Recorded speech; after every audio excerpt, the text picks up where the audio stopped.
You're listening to a special Memorial Day episode of Story Behind the Stone.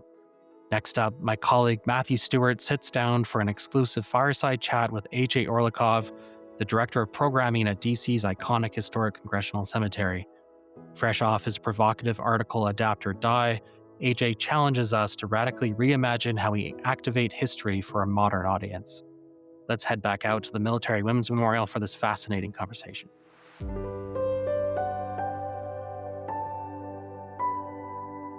Good afternoon, everybody, and thank you for joining us for the fireside chat.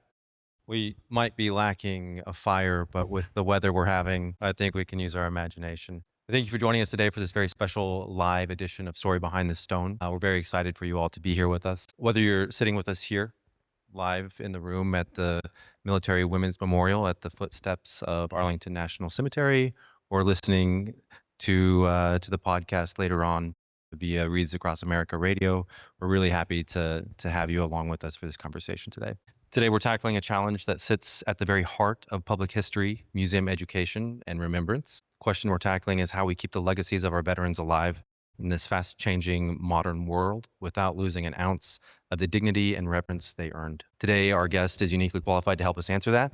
He's a public historian who has spent his career humanizing history. He has served as an educator for the Hampton Roads Naval Museum, a lead education specialist for the National Museum of the United States Army.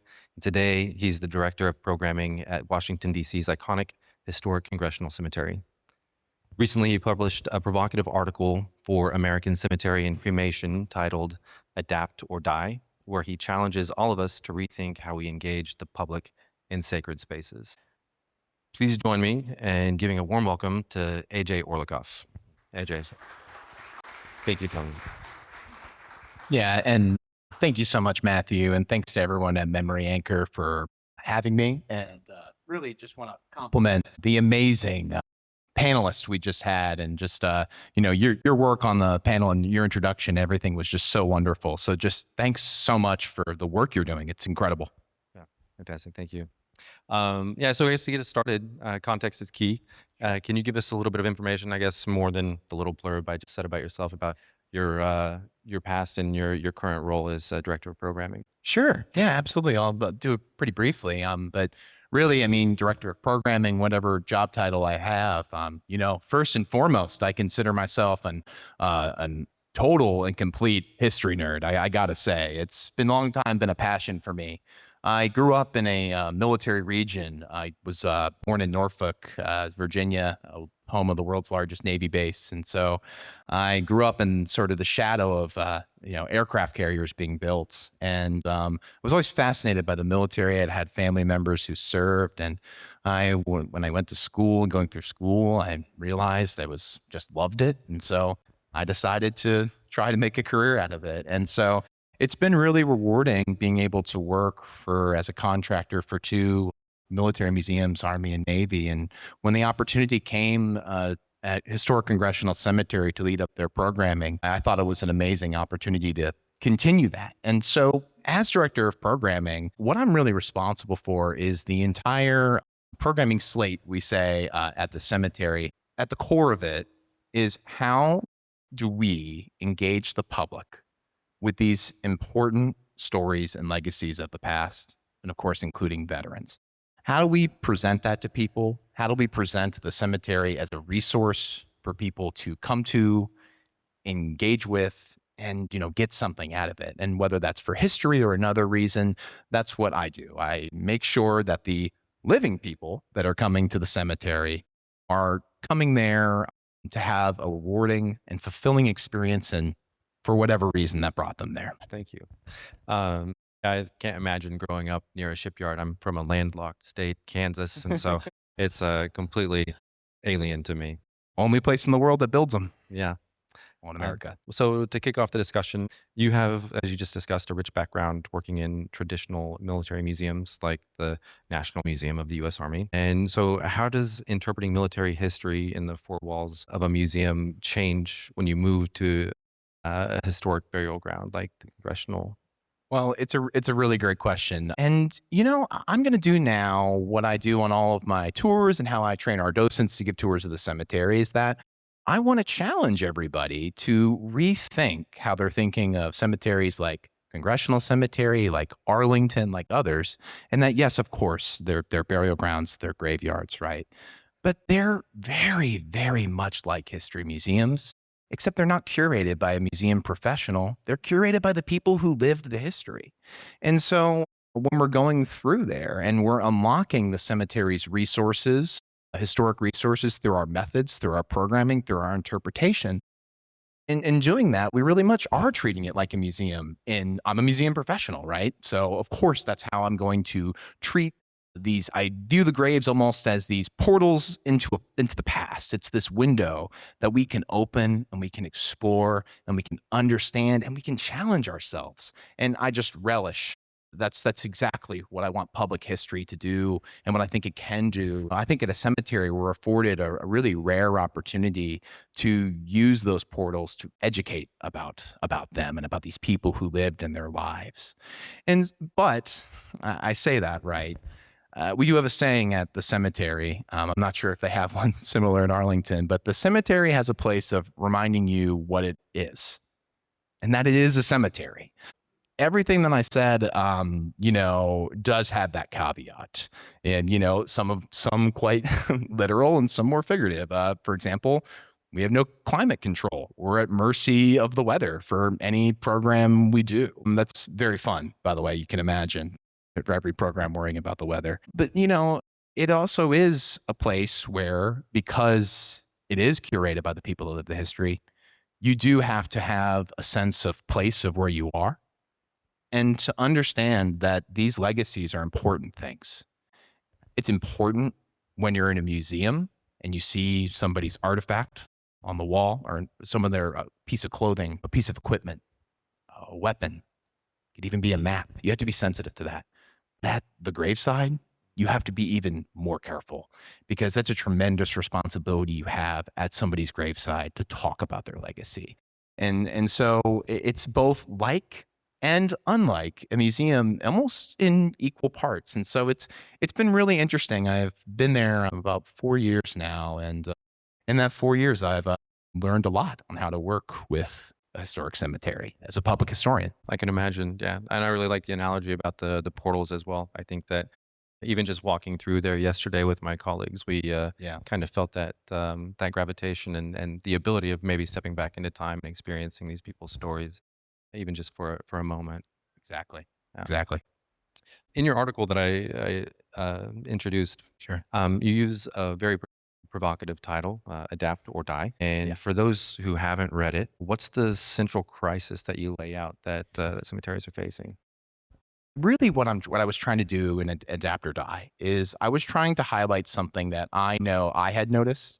And as I began to know and I met other public history professionals working at historic cemeteries, it was something that was not just insular or singular. It was something that was appearing across the entire field. And so the thing about historic cemeteries, and I promise this as a point, is that another thing, unlike museums, is there are a lot of really amazing professional associations that share knowledge for museums. There's not so many for historic cemeteries. It doesn't really exist in that form, right? So, what I really wanted to do is I wanted to find a way to capture my observations to galvanize what I think has been not only successful at Congressional Cemetery, but has been very successful in many historic cemeteries. And so, what I wrote about is really the transformation of North American cemeteries in particular over time. And I talk about how that cemeteries have never been static institutions. They have always changed consciously or subconsciously to the needs of the living. It makes sense. We have a society that produces cemeteries and produces these places of rest. And therefore, of course, since it's coming from the society, it's going to mirror societal values. And what I've noticed that has happened is that the change has been constant.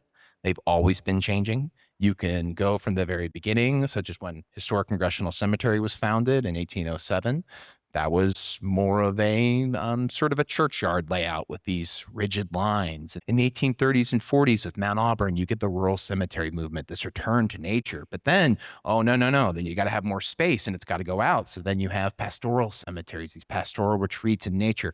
But then in the 20th century, it changes again and you get a lot of cemeteries that are more lawn park style, where these really pristine cuts and these graves and these a lot like Arlington is, even though it was founded earlier. And so really what I wanted to do was just really highlight that this change has always been there, and what's driven it are the cultural values that society has. And I noticed something troubling. What I found that was troubling is that, of course, we know throughout the 20th century, infant mortality was a lot lower.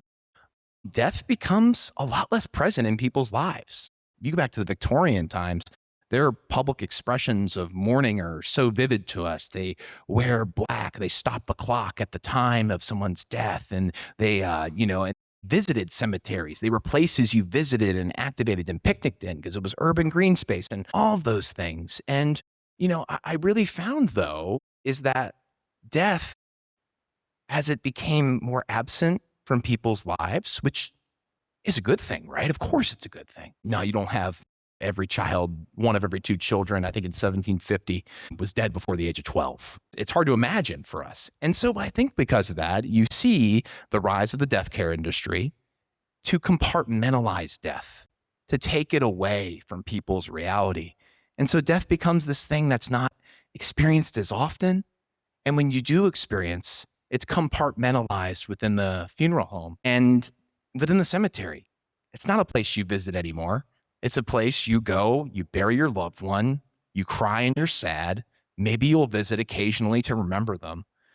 But they became these more insular places.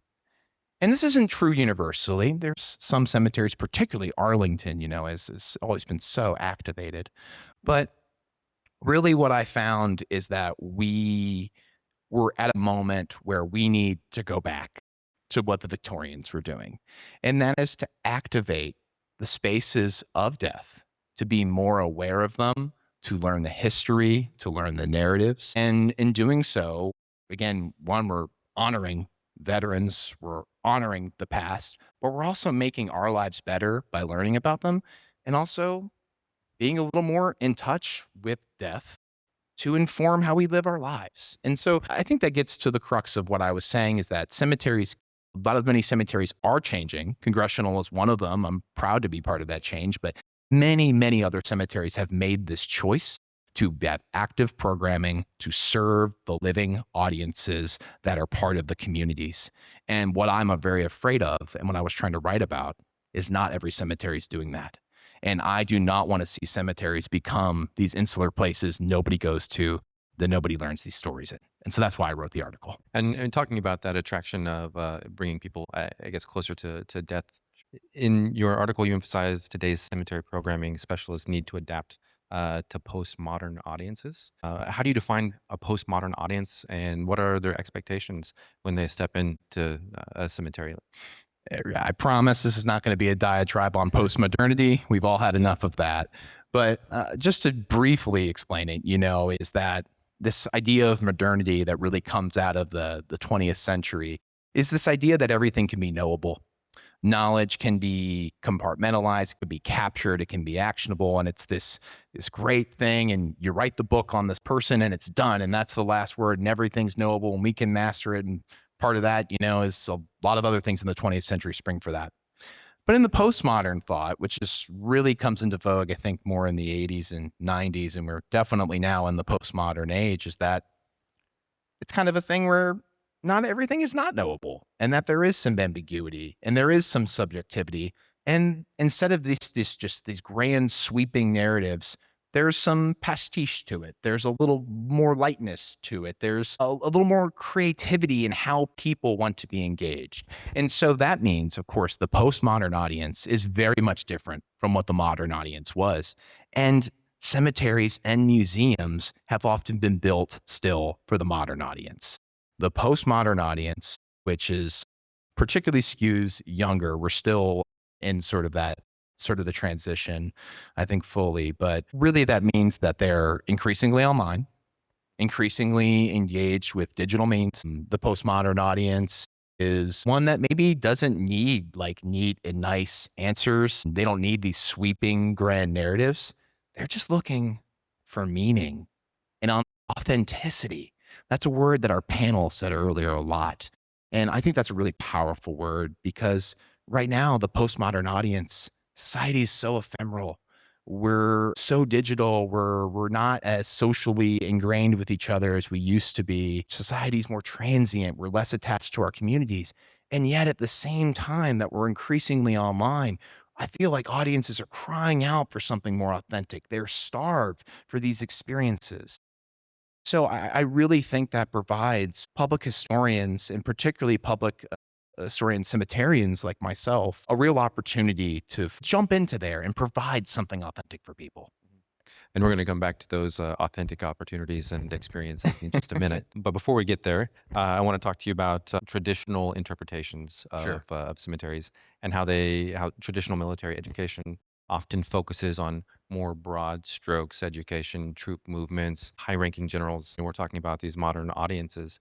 How do they respond to these broad stroke educational initiatives as compared to like the more personalized, specific stories that are maybe more authentic, like you were talking about? Yeah, that's a great question, and one I had to learn the hard way. A quick story, my first ever history gig, I was an intern at the Cold Harbor Battlefield for Richmond National Battlefield Park. That was my first gig, my first touch with real professional public history. And I prepared a tour that was all about what you're talking about. These are the generals. These were the battle lines. They fought right here. They had this many cannons. They had all this. And I remember I got some feedback from my supervisor, one of the interpretive rangers for the battlefield. And he looked at me and he said that, all this is great, but where's the heart to this? Like, what does this mean? So what? He said, so what? And that completely transformed how I think about history. And I've always go back to that in every program that I do or work on. I ask myself, so what? Why does the generals matter? Why do the battle lines matter? And I think they do. But what matters so much more is the real human experiences that people went through. And that's what I try to bring out. Because what's going to be more powerful for somebody and also more universal are those universal human truths. We talked about, a Revolutionary War soldier compared to a soldier today. There's a lot that they're not alike, right? Different equipment, different uniforms, different style of fighting, different cultures, and in many ways, but they both had human emotions. They both got sad. They both probably got angry. They both, know what it's like to leave a family behind and fight for them. And so if we seek out and we humanize history and we humanize battlefields and museums and cemeteries, we're anchoring that into something that's far more resonant and powerful and universal than battle maps. Yeah. You need to know the battle maps. Yeah, of course. You want to talk about it, but it's so much more important to center the human at the story. I think it's fascinating. I think again, context is key, and understanding those broad strokes, movements, and the general idea behind what drove specific activities. Mhm. But as we talk about with Memory Anchor, one of the most important things that we try to do is that personal connection to the past and those macro or micro level stories, those individual Right. authentic histories. I think is what really gets people engaged and make them want to come back and continue to be engaged with the history. That's well said. Exactly. Fantastic. Um, and kind of sticking with the military and the conversation there, we live in an era at the moment where fewer Americans personally know veterans, and I'm curious as to your perspective, but how do you think historians and interpreters adapt their methods to address this disparity? And what role do you think cemeteries play in bridging that gap? Yeah. I think we really are kind of, I don't want to say a crisis, but it's certainly something that everybody involved with military interpretation, public interpretation needs to know. And that the military actually have the least representation in the military per capita of the population. since we've had in the interwar period between World War I and World War II, we have about 5.2 people in uniform in the armed forces active duty per 1,000 people. Again, that's very low. Makes sense, right? The military doesn't require as much manpower, people power. And of course, the population's a lot larger. And so what this does is that means that more members of the public don't know veterans. They don't have veterans in their family. They don't understand military culture. They don't understand what it's like to be part of a military family and have to move around 10 or 12 times. People just don't know that. And so that type of thing makes our jobs even more important. And I think makes some of the things I'm noticing in the field just really important for us to be aware of that, people don't understand. And I think in this audience, we all agree they should and they need to, because it makes us, it show up more for military families. It makes us show up more for veterans and to help remember them, and because they deserve it. So that's definitely something that I think is we should all lean in on and just understand our audience, right? Doesn't know the military as much. Yeah, for sure. And so jumping back a little bit, going back to the conversation that we were having a minute ago about modern programming, your cemetery has kind of famously leaned into some of the more entertaining things to bring people into the cemetery, to get people more engaged. My team and I yesterday, when we were walking through your cemetery, noticed even a significant amount of dogs being walked through there. I think that there's maybe a few different viewpoints on bringing dogs in, for example. But why do you think this transformation was necessary for cemeteries such as yours? Right. And it's a really important question. And really, the answer for why there were more unorthodox, untraditional programs deployed at Congressional Cemetery really throughout the early 21st century is out of necessity. Congressional Cemetery in 1997 is the oldest burial ground in Washington City and the first cemetery of national memory. It was on the National Trust for Historic Preservation's top 11 list of most endangered historic sites in the country. The grass was up to your navel. It was dangerous to be in there. There was open air crime, and it was just a really, really not a good place for people to be. And you have, thousands of veterans in that graveyard.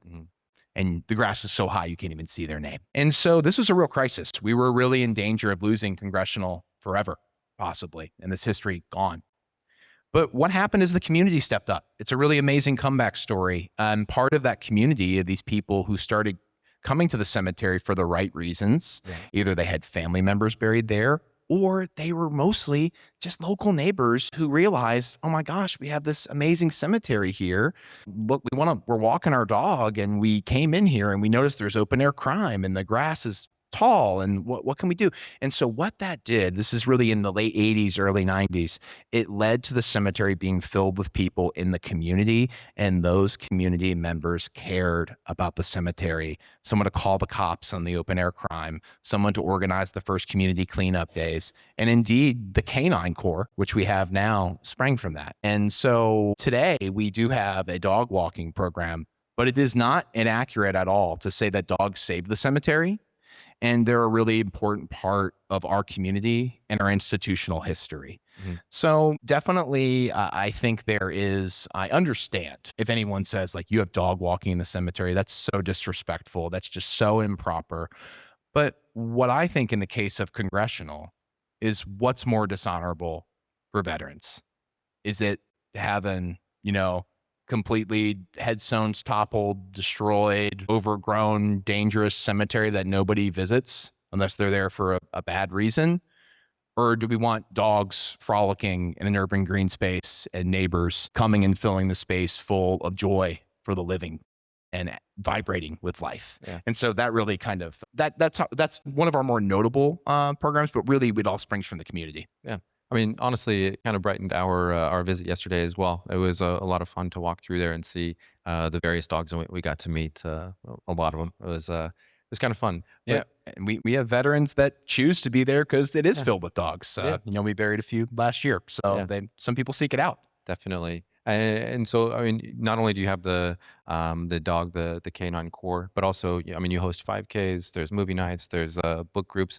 Do you personally have a favorite initiative that's sprung up, or maybe one that that you've driven yourself? Yeah, so we are very much known for our, again, more untraditional, unorthodox programming. But again, it's not just congressional. There's many historic cemeteries that are now choosing to, again, populate the spaces for things for the living to do, Ks, historic tours, walks, and things like that.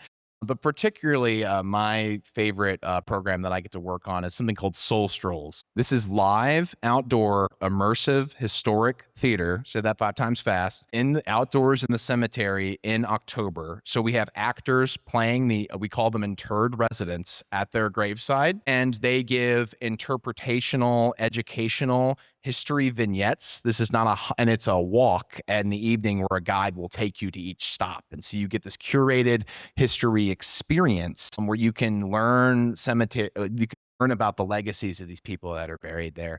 And what I really love about it is that it's exactly what I relish it as a public historian, because people come out and they think they're just, oh my gosh, we're going on this haunted walk in the cemetery and we can have a beer and we're there to just have fun with our friends. It's not that at all. This is a history lesson. I've just put some sugar in the medicine to make it go down easy. And I'm very proud to say, we serve 2,500 people every year with Soul Strolls. It sells out every year. And we're able to fill the cemetery with thousands of people who otherwise might not have been there to learn about veteran history. And, your programming is holistic. You come to a 5K, you come to a movie night, you come to Soul Strolls and you have a good time. Maybe you might come back and take my American Civil War tour. Maybe you'll come back and visit a veteran on Reach Across America, which we're very proud to be doing now. Maybe you'll come back for any other reason, and hey, we're a nonprofit. You might even join us in helping preserve the cemetery. And so the program works very holistically like that. Absolutely. And I think that you're creating a community. And I think that Yes. community is at the core of even the revitalization that you talk about, Congressional Historic Cemetery. Oh, very much. The community is absolutely at the heart of what we do. Yeah. Absolutely. Amazing. Let's shift gears just a little bit. And I want to talk about the central tension that you wrote about in your article. You wrote about the line between dynamic, engaging public programming and the solemn dignity owed to those interred, especially veterans. And how do you personally define where that line sits? It's a really tough question. I think about this every time we deploy a program. Am I being disrespectful? Am I pushing something too far? Is this not appropriate? And so what I do to anchor myself is that, one, I remind myself, if I'm asking myself these questions, that's a really good thing. Two, sort of what our panel was alluding to earlier, sources, sources, sources. You stick to the sources as a historian. That's just what you do. And it's part of being a responsible historian. You don't make things up. You go to the source, you interrogate the source, and you learn more. So you have to stay anchored in the sources, but also you have to know, I think, particularly with veterans, there is a sensitivity that is due. But I think particularly when you have these veteran narratives, talk to veterans, know them. It's not that one veterans are not monolithic, right? I mean, like, it's not like one veteran is the end all be all when it comes to that, but knowing a little bit about it, engaging with veterans and talking to them and doing things like that will help your moral compass on those things. But most of all, again, as I said, historic cemeteries, this is an emerging field, really, for cemetery professionals like myself. There's no book on this. And so what I've had to learn most of all, I've had to trust my instincts. I've had to trust that gut feeling that I have, and to trust in my own sincerity that I'm approaching this with an energy that is honoring and celebrating. And I say every single program we have at Historic Congressional Cemetery is in celebration and remembrance of all of the incredible people who have come through in this country's great history. And that includes our veterans. And that is my North Star. And it's something that we talk about all the time. So it's an ongoing conversation. I can imagine, yeah. And I think that you bring a lot of honest sincerity to what you do. But I can imagine that there still remains some conflict. And I'm curious, have you ever had, I suppose, disagreements with the veteran community? And is there anything that you've had to do in order to walk that line? Or Yes, not commonly, but yes. And it's something where I've I've had to again lead with my sincerity, Mhm. and I think that helps. And when someone approaches you with like, "Hey, I don't think you should be doing this," you don't respond in an aggressive manner, right? You listen, you talk to them. The fact that they wanted to speak up means they care a lot about it. And also, I could have it wrong. I need to listen and hear people out. And I have felt that listening and hearing people out and treating people with respect and dignity, even when they're mad at you, especially if they're mad at you, goes a long way. Yeah. And, but I will say too, part of that sensitivity is bears out in the programming. And definitely, I would say that the more recent interments, for obvious reasons, are a lot more sensitive than others. I would definitely, that is a major factor for me when considering how we're exploring these legacies. Yeah. Yeah. Fantastic. So as we look at like towards the future, and Yeah. we were talking earlier also about the engagement of youth and the importance of getting younger generations Yeah. engaged. I think historically and typically, it's been plaques and signage that we engage the visitors with. But if these plaques and signs aren't cutting it, do you have a toolkit for the future that you're going to employ, or that you have ideas on how to engage these younger generations? Yeah, absolutely. And again, I think we're sort of writing this chapter as we speak, but I think there are some ways to reach audiences. And one is that I consider things like plaques, signage. In my parlance, I would refer to that as passive programming. It's an interpretive product, a walking tour, a self guided walking tour, a signage, things like that. And you want to be interpretive in them when you're describing them, but those are passive, and that's the key word, right? But what I really love is activated programming. And so that is basically taking veterans and those legacies through the programming apparatus that we create at the cemetery. And I'll give you an example with Soul Strolls. On a Soul Strolls a couple years ago, because every Soul Strolls is different. There's new people included every year. So every one is its own production. And we had a Mexican American war veteran at Soul Strolls I wanted to interpret. And I had to do so very carefully. I still did it. And I did it because I had good sources on it. I knew what I was talking about. We had some good ones on this. He was one of the first casualties of the Mexican American War. And he was, and so what I did is that he's someone who sacrificed for the country, and putting him into Soul Strolls, talk about Reese across America. You read their names out loud. Well, I got 2,000 people to hear his name out loud, and his name probably hadn't been said in a long time. And so we use the creative programming as this lens to magnify that narrative in a little bit way. That's an activated program. Other ways to do it are, of course, digital, online. You can go a long way, meet people where they are. Social media. We have a very active and vibrant presence on Facebook and Instagram, for example. And this isn't just advertising the programs. This is, hey, this person on this day. It's history based. It's information based and everything. And again, that's more of a way to activate. We're getting right into people's feeds with the historical content, and of course, blogs, our website, and then of course, a lot of the important work you all are doing. Right?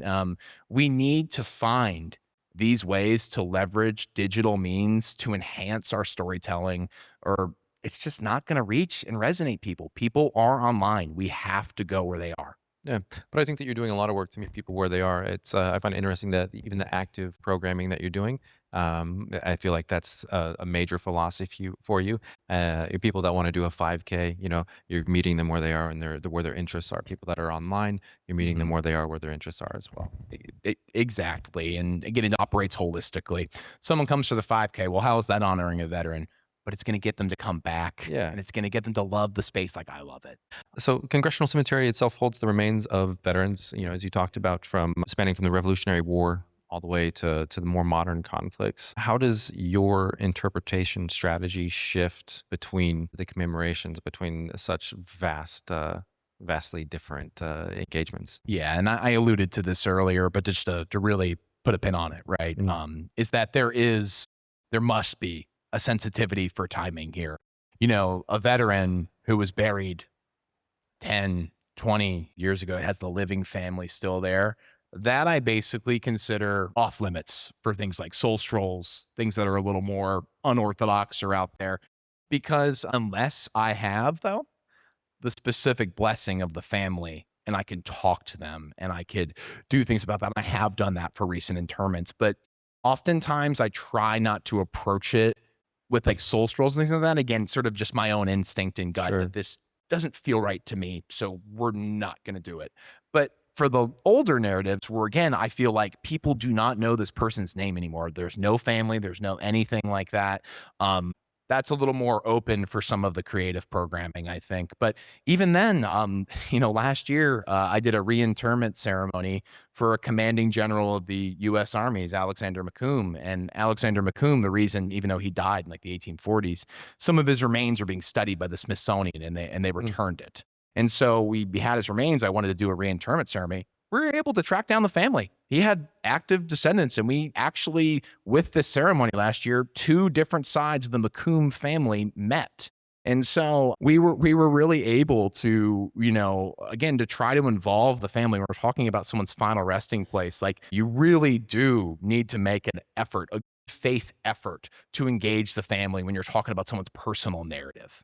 So you had mentioned, the way that you got thousands of people to say somebody's name in Wreaths Across America is attempting to get people, it gets people to go out to cemeteries and say people's names. You specialize in American military history, but if we're talking about trying to get engaged with these smaller cemeteries, regional cemeteries throughout the United States, what kind of advice would you have maybe for somebody that doesn't have your background or your resources, and how might they get to tell maybe more dynamically the stories of these veterans? So this is where I will do a call to action to everybody in the room and who's listening. Find your local cemetery, figure out what they're doing, and see if they need help, because I promise you they probably do. Cemeteries like Arlington or Congressional or the Mount Auburn or Greenwood, New York, or Oakland in Atlanta, these are major historic cemeteries. We have resources. We have budgets in the millions, right? We afford these things. Your local mom and pop cemetery that might have 1 or 2 people, even though it's a historic one, they're going to need your help in some way. And so I would highly encourage everybody to again, reach out. But what they need to do on the cemeterian end, if you don't have the means, is they need to do the inverse. They need to reach out to their community, and they need to get people and make vigorous efforts to make people understand what you have here. This is special. This is irreplaceable. This is somebody's final resting place. Mm-hmm. This is a veteran. We need your help to preserve their story. And they can start by just taking a walk around their cemetery. I can't tell you how many veterans I've found at the cemetery just by walking around, because at Congressional, they're interspliced with everybody else. You don't really know. Even sometimes their stones aren't military stones. So, I mean, you really have to interrogate them. And so I think that's what cemeterians should do. They need to know their resource. They need to ask questions. They need to interrogate it. They need to not just skate by, and then they need to look for the help in the areas they need it. And also, they need to reach out to cemeterians like myself, or those at Greenwood or Oakland or Mount Auburn, because I promise you, I've been on dozens of calls with other cemeteries giving some advice on how we do things. They need to reach out, because help is out there, and we are making efforts to try to unite historic cemeteries and cemeterians who are not actively involved in death care.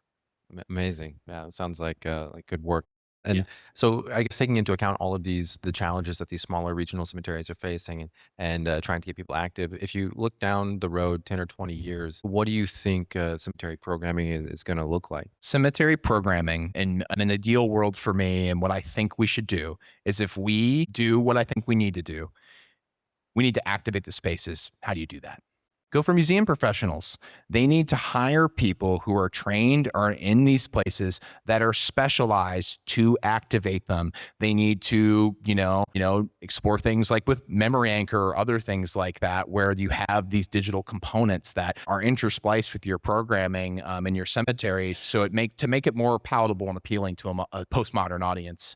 And I really think an ideal future for me would look like that.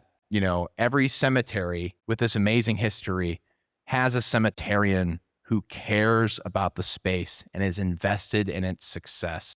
And I think that is so critical. The sincerity of real people, boots on the ground in public history, to help tell these stories. We need to roll our sleeves up, and we need to do it. And so cemeteries need to get real, and they need to hire people who are ready to get real. I honestly think that any cemetery would be lucky to have somebody with with your type of gumption, energy, and desire to Thank you. engage with cemeteries. So AJ, kind of bringing this all to a close, wrapping Sure. this up, how can people, first of all, if they haven't read your article yet, how can they find that? And how can they learn more about all of the active engagements that you have on the program? Absolutely. So the article is an American Cemetery and Cremation magazine. That's a publication of Kate Boylston. You can go on their website. It's free to read. And so it is also the cover issue of their April issue. You can order that online as well. At Historic Congressional Cemetery, again, we are digital. So please find us on Facebook and Instagram. I promise we have some good stuff coming to your feed that's all educational and talks about our programming. And of course, we also have our website, congressionalcemetery.org. But the biggest thing I could say to do is come out and see the cemetery. I'll be happy to see you. And we do tours by request. So bring your office, bring yourself. We'd love to have you. Fantastic. That's amazing. Thank you so much. Thank you for joining us. Thank you, Matthew. Yeah. We're going to get into a break in a second, but we just wanted to open up. Was there any questions for AJ that you had as you were hearing him talk? Kristen, I'll give you my mic here. I have done a soul stroll and it's the best. I cannot tell, it's people's birthday parties. I mean, we do it annually. It's so fun. I never thought I could have so much fun in a cemetery. So for what it's worth, I had to foot stomp that for AJ. Thank you. Amazing. Yeah. And it really is. It's, it existed before me. I did not create it, but it is something where I think it is the most unique, fun thing you could possibly have while remembering people from the past. It's really cool. So I'm a little biased, but I'm glad someone else likes it too. This isn't for AJ. It's just kind of for everyone. We're all talking about veterans, and something that I've realized as working with military, because I don't have a military family, I feel like active military gets forgotten a lot in these conversations because, one, they don't feel like they should tell their story yet because they're not a veteran yet. But I've learned so much from the military families I work with. My colleague is telling me about PCSing. Her husband is just getting transferred to Colorado Springs, which is great. But originally they thought they were going to Missouri. But wait, they're going to change to Colorado Springs. It's not till February. Oh, wait, it's actually in December. Oh, you can't leave with him because you have a child that's still in school. Oh, but wait, you can't move with him because of that. And then by the time you get there, he's already going to be deployed to Korea. So I feel like in addition to veterans, we also need to think about how to make that connection to active, to get their stories before they become a veteran, because it's so much more fresh. And it's also showing that appreciation while they're serving. Beautiful. The evolution of the experience. Thank you for sharing that.